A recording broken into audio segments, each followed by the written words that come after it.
today I'm going to go over a brief PowerPoint presentation that we've presented to you. I think most people are probably familiar with the cafe, and then we're going to have sort of an overview, and then we're going to have Nikki talk a little bit about the Youth Council, and then we'll have Lori come in doing some Q&A with us and just to talk about this year's upcoming Family Cafe. So let me get started. So as you know, we are the Family Cafe. We've been around here since 1998. Our mission is to provide individuals with disabilities and their families an opportunity for collaboration, advocacy, friendship, and empowerment. That is what CAFE stands for: collaboration, advocacy, friendship, and empowerment, by serving as a facilitator of communication, a space for dialogue, and a source of information. And anyone who's ever come to the cafe before knows that it's all about the information that we provide, and also being able to get together and coordinate services and figuring out what opportunities are out there for us. The cafe was founded by families that needed information and resources to navigate the service delivery system in Florida. That was back in 1998. And since then, we've had 23 cafes and actually 24 years, because last year's was virtual, but all of those were face-to-face except for last year. The Family Cafe is the largest statewide cross-disability event in the nation, and we connect people with state agencies, nonprofit organizations, other service providers, and of course each other, which is very important. The 23rd Annual Family Cafe coming up this June 11th through the 13th at the Hyatt Regency in Orlando, which is where we've been for the last several years. We will have a live event this year. It will be a little different, and we'll go into that a little later. Hey, Margaret. Hey, Samantha. So this in-person event is back. There are going to be some changes this year. Our capacity will be limited. Attendees are going to be strongly encouraged to be vaccinated. That's kind of a no-brainer. It's our great hope that by June, everybody who needs one will be able to have access to a vaccination. Masks will be required at all times. That's unfortunately, or not unfortunately, a non-negotiable item. We are going to have to wear masks. And our exhibitors will be spaced so that therefore there'll be fewer exhibitors and fewer breakout sessions, okay? The limitation on the capacity is the hotel is currently at a 50% capacity, and everybody will be distanced while at the event. So we'll go into that in a little bit more detail.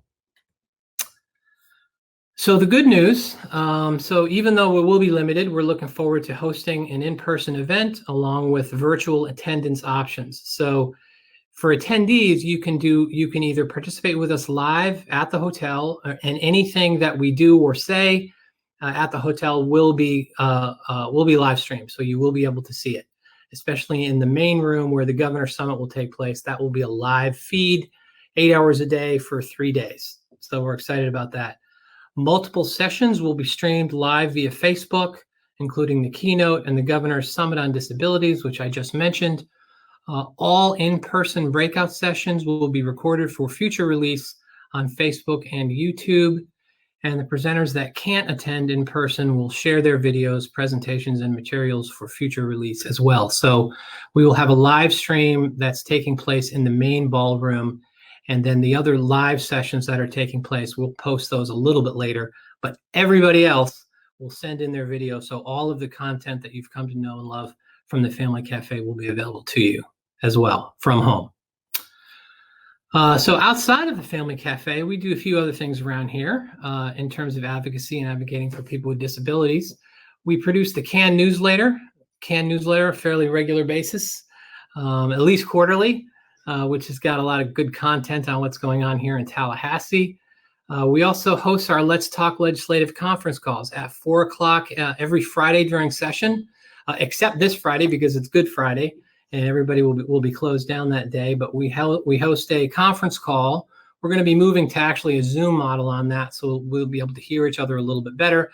But we just talk about every week what's happened in Tallahassee with the legislative session, and give an update on all of that every week. And then we also have a new thing we started last year called the Disability Advocacy Hour podcast. We have had 4 to 6 of these so far, and they're kind of deep dives into different issues that impact the disability community. We've had them We had disability rights on with us last time to talk about supported decision-making. We've talked about COVID. We've had sessions on advocacy. If you've not checked that out, I hope you will go to our website and listen to some of our previous podcasts.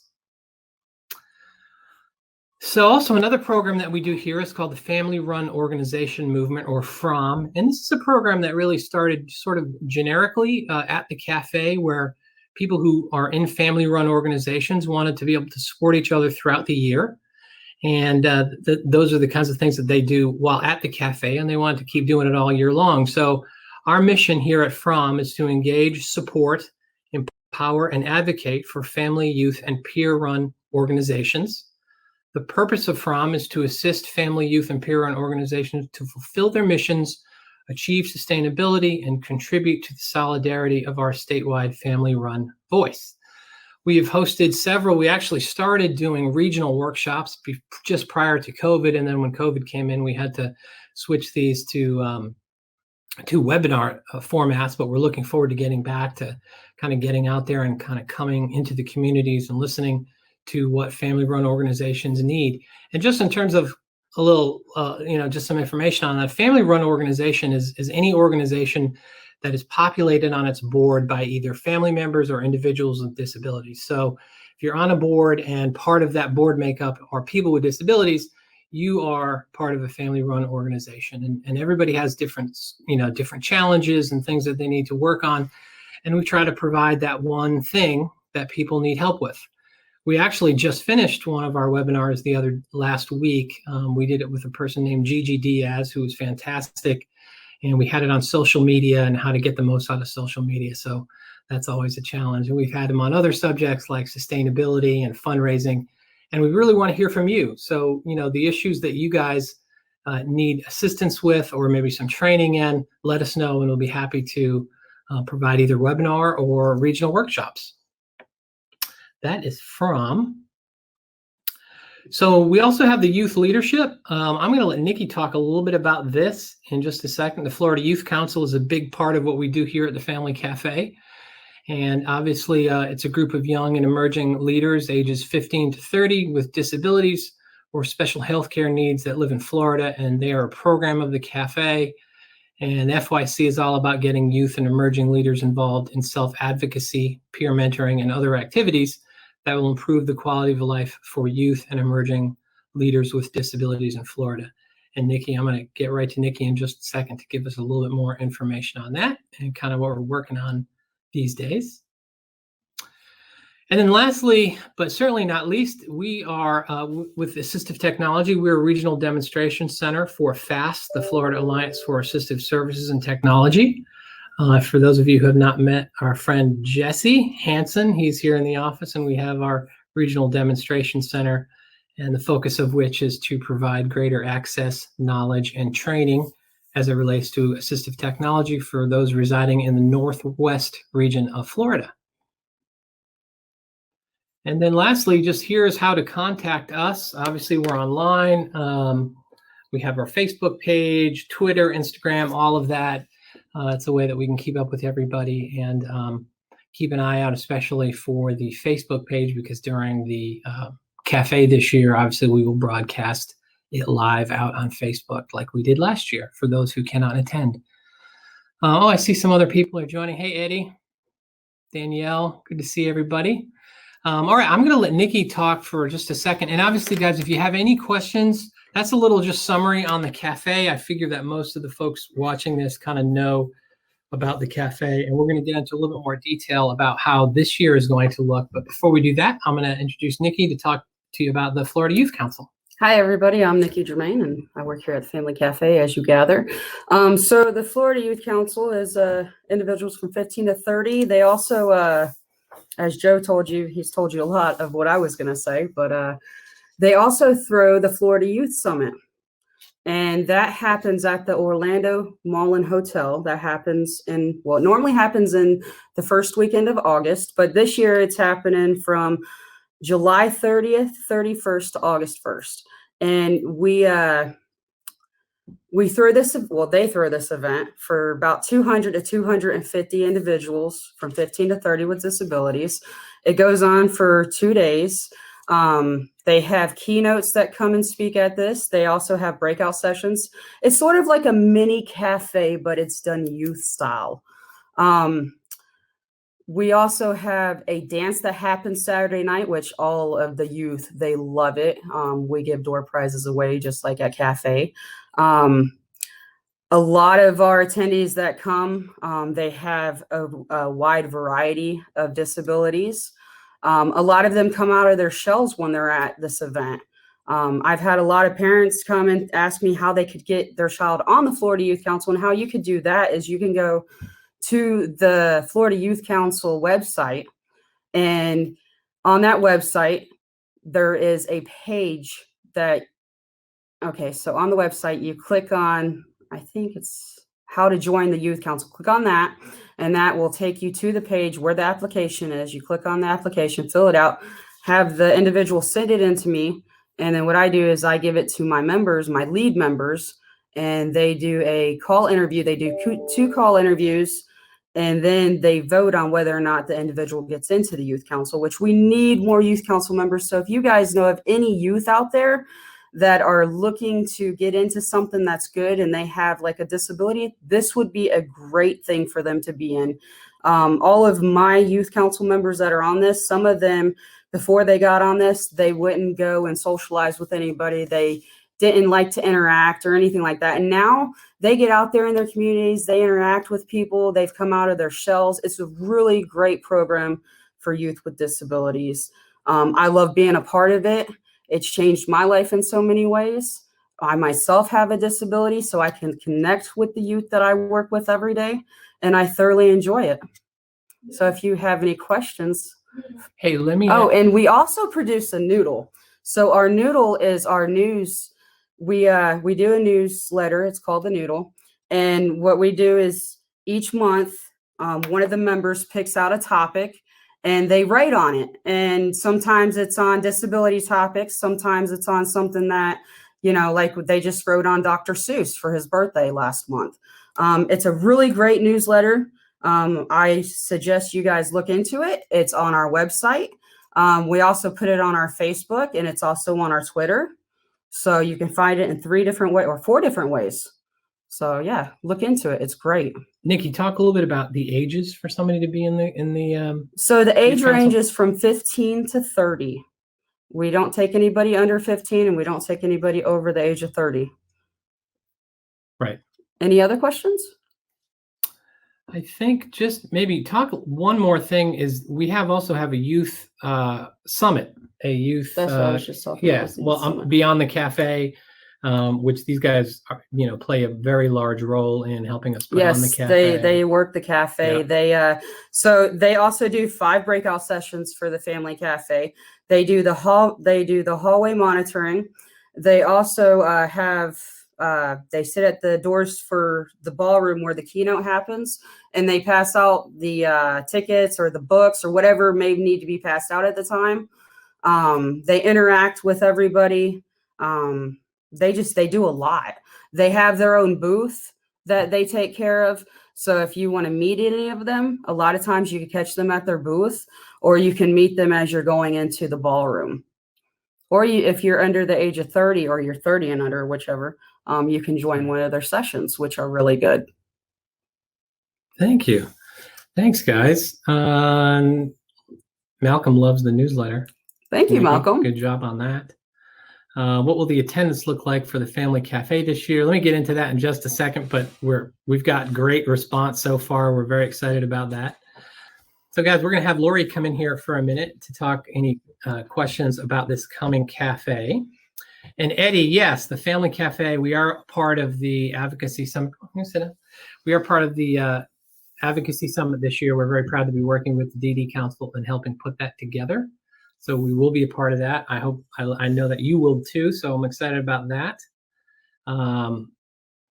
And yes, so we received a contract from the DD Council to help administer the Advocacy Summit. So that is for people who have already completed Partners in Policy Making, Sand. Florida Sand and other groups. And it's sort of like a deep dive on transportation and housing issues, and by invitation for folks who've gone through those programs already. So we're very excited about that. So Lori.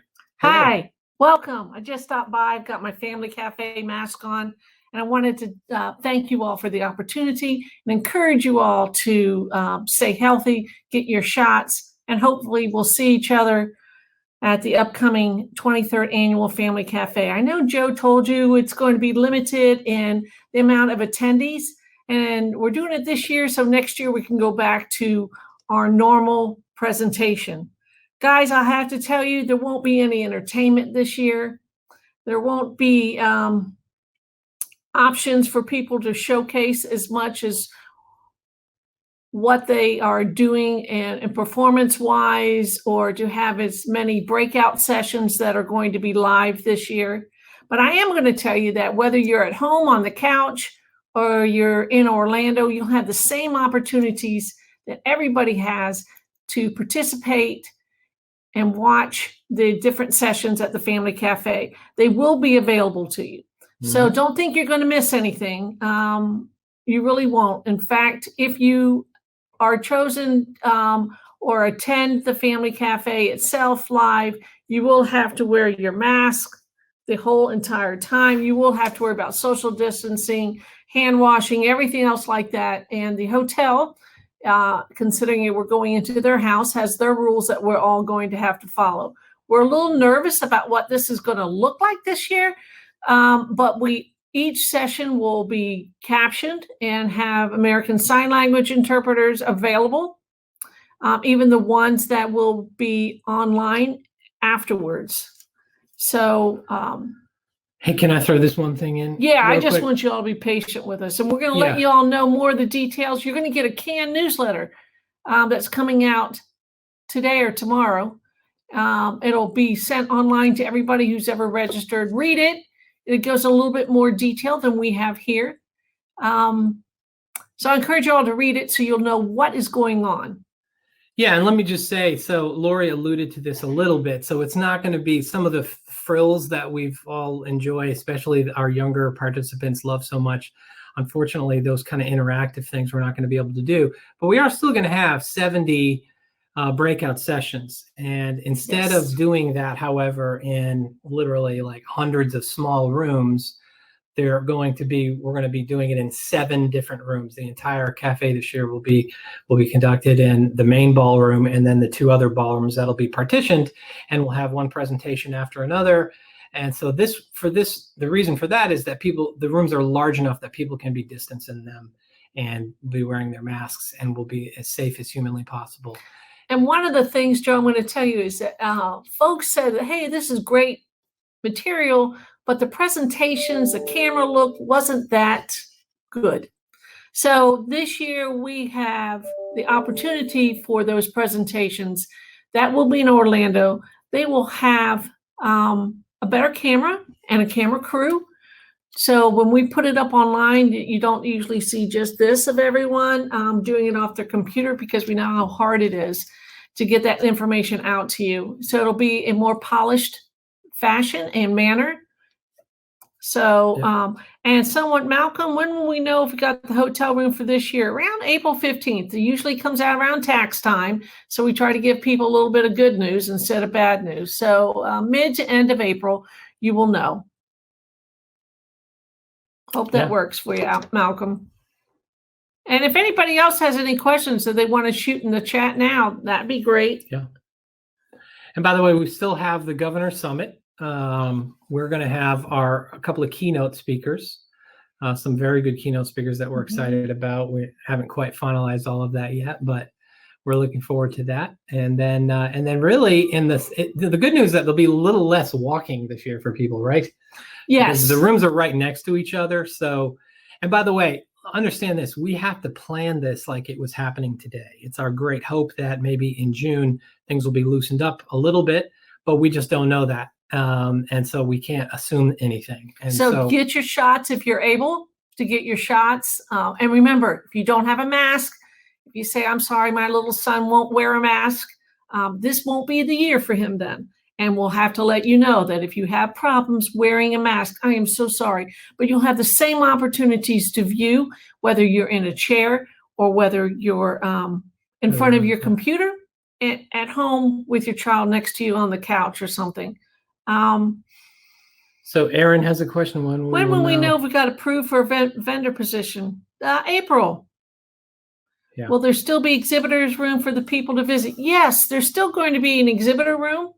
The exhibitors, instead of side by side, bam, bam, bam, and everybody there, they have to be so many feet apart by the CDC rules. So we're going to honor that. So there'll be, instead of maybe a few hundred exhibitor tables, or maybe be closer to a little over 100, there'll be micro enterprises. What there won't be, though, we're going to miss our friends at Sports Ability. There will not be a Sports Ability sampler this year. There will not be the opportunity for Special Olympics to do any podiatry type of thing. There will not be dentistry, things like that. And I'm really sorry, but next year we're going to knock it out of the park because we'll all be able to be there. That's if we all mind these rules now and we all get our shots. So. Yep. And by the way, the people who didn't, so in terms of the presenters this year, there's still going to be 70 presenters. So we're going to have a pretty good number of presenters. And if you weren't one of those folks that were selected to do the live presentations this year, we apologize, by the way. That is very difficult for us to have to figure that out. For those people for those that haven't, though, we're asking them to please submit it so that all the content, and we learned this last year, really. I mean, when you come to the cafe, there's only so many places you can be at once. So having sort of a hybrid model like this a little bit really will allow people to get more content, to be able to see more and to learn more. And that's like our hope and sort of the cloud, if you will, of benefit for this year. So Malcolm will be your presenter. All right. And Malcolm, there will be raffle prizes, not as elaborate as in the years past. Those are donations. So we have a donor who supplies us with all the raffle prizes. So. And then exhibitors, how many is there room for? Do you remember what they said? Close to 100, a little over 100. Yeah, so we don't want to make it sound like there's going to be nobody in there. There's still going to be a lot of presenters. It's just not going to be the chaos the organized chaos that we're used to in the exhibitor hall normally. Right. So we want to thank you all for being patient with us. We know that COVID has just been terrible for everyone. But as they keep saying, I do see the light at the end of the tunnel, and it's bright. I got a registration email and already registered. Should I ignore it? If you already registered, Aaron, yes, ignore it. Those go out to everybody on our list so everyone gets the same information. We don't want to miss anybody.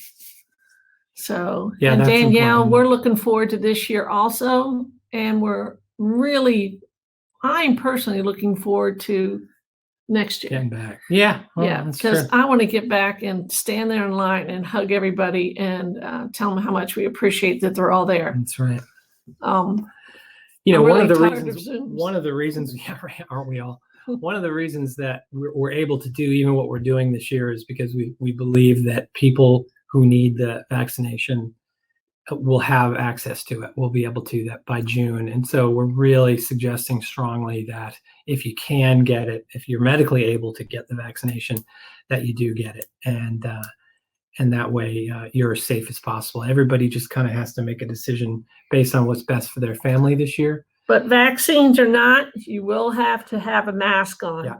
So if a mask bothers you for wearing for 2.5 days, then it's not the opportunity for you this year.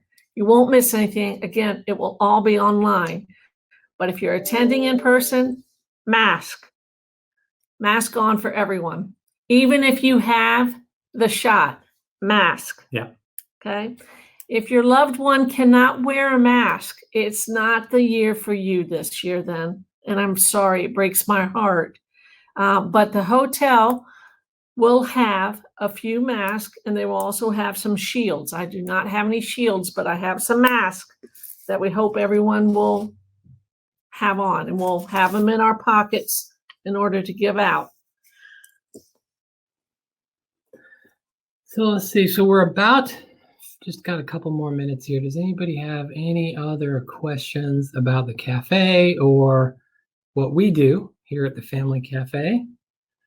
Got a few more questions here about registration. I think we've answered those. Yeah, just kind of sit tight. That'll be coming out in terms of some of the other the rooms. There will be rooms. There will be a lottery rooms. So that will happen in April. Financial assistance will be distributed via lottery from those who have requested on the registration form. And so you would receive that confirmation the normal way after that is they're selected. Email and followed up in a letter in mid-April. We put those out on April 15th. So I hope for you all will be patient with us because there will be a lot to go out. And you will know whether you've received a room, financial assistance at the hotel and or not. And remember, the hotel, if you'd like to make your own reservation, you can by calling the Hyatt Regency Orlando. The room rate is $129 a night. Also across the street, the Rosin Center is $125 a night. They're an overflow hotel. And even though the hotel is at 50% capacity, it's our understanding there are still rooms available. There are still rooms available, and there are rooms available at the Rosin across the street at $124 a night. Right. So, yeah, we encourage you all to register for the event. Why do you want to register? Well, if you're not there in person, we're sending you the materials so you'll know which presentation to view based on the synopsis, and you'll get your conference bag. So everyone who registers will receive that. Yep, just like a regular. Just like last year, if you don't show up, you'll get something in the mail from us. And we thank you all for being so patient with us, and may this all be over soon. That's right. And we're excited to see those of you that we get to see this year because we do have some great keynotes. I'm not going to let out of the bag yet. We'll showcase those later. We have them secured. Great topics, Governor Summit, and our presentations. We have over 150 presentations. So this is your opportunity to learn about the service delivery system in the state of Florida, and for Florida to showcase to other people what we do and how well we can do it. So thank you all. Yeah. Thanks, everybody. We're about to kind of come to the end, and we appreciate you. So please let us, how to reach me and Lori and everybody. If you have any questions, please let us know. And again, we appreciate the time, and we hope to see many of you this year. And for those that we don't see, we look forward to seeing you next year. Get your shots. Thanks, Malcolm. Thank you. Malcolm likes the conference bag swag. I love it. Oh, thank you, Eddie. Yeah. Gold star for you, Eddie. We appreciate it, everybody. We will see you again soon. Thanks. See you soon. Bye-bye. In June. Bye.